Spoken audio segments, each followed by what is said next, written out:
बुद्ध से एक व्यक्ति ने कहा कि मैं आपसे कुछ प्रश्नों के उत्तर जानना चाहता हूँ। बुद्ध ने कहा कि पहले कुछ समय के लिए मौन धारण करो। अशांत में कई तरह के प्रश्न चलते रहते हैं। जब तक इन प्रश्नों के जवाब नहीं मिल जाते हैं, मन को शांति नहीं मिलती है। मन को शांत करने का सबसे सटीक तरीका है मौन धारण करना। इस संबंध में गौतम बुद्ध का एक प्रेरक प्रसंग प्रचलित है। जानिए ये प्रसंग। एक दिन गौतम बुद्ध से मिलने एक व्यक्ति पहुंचा। वो व्यक्ति बुद्ध से बोला कि मैं आपसे कुछ प्रश्न पूछना चाहता हूं। कृपया आप मेरे प्रश्नों के उत्तर दीजिए।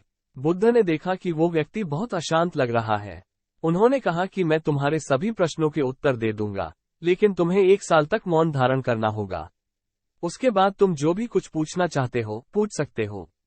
मैं अपनी बात का पक्का हूं, 1 साल बाद तुम्हें सारे प्रश्नों के उत्तर जरूर मिल जाएंगे। व्यक्ति ने बुद्ध की बात मान ली और मौन व्रत धारण कर लिया।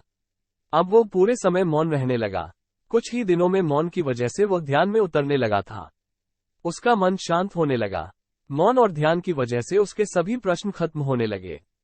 इस तरह 1 साल बीत गया। अब वो एकदम शांत और प्रसन्न रहने लगा था। समय पूरा होने पर बुद्ध ने उस व्यक्ति से कहा कि मैंने तुम्हें 1 साल बाद प्रश्न पूछने के लिए कहा था। आज 1 साल पूरा हो गया है। अब तुम अपने सभी प्रश्न मुझसे पूछ सकते हो। ये बात सुनकर व्यक्ति प्रसन्न होकर बोला कि आज मेरे पास आपसे पूछने के लिए कोई प्रश्न नहीं है। बुद्ध उस व्यक्ति से बोले कि जब तुम यहाँ आए थे, तुम्हारा मन अशांत था। जब किसी व्यक्ति का मन शांत नहीं रहता है तो उसके मन में प्रश्न उठते रहते हैं। अशांत मन परेशानियों का कारण बनता है। हमारे मन की 2 अवस्थाएं हैं, एक में प्रश्न होते हैं और दूसरी अवस्था में उत्तर होते हैं। मौन की वजह से हमारा मन दूसरी अवस्था में पहुंच जाता है, जहां हमारे प्रश्न खत्म हो जाते हैं और हमारे पास उत्तर ही उत्तर होते हैं।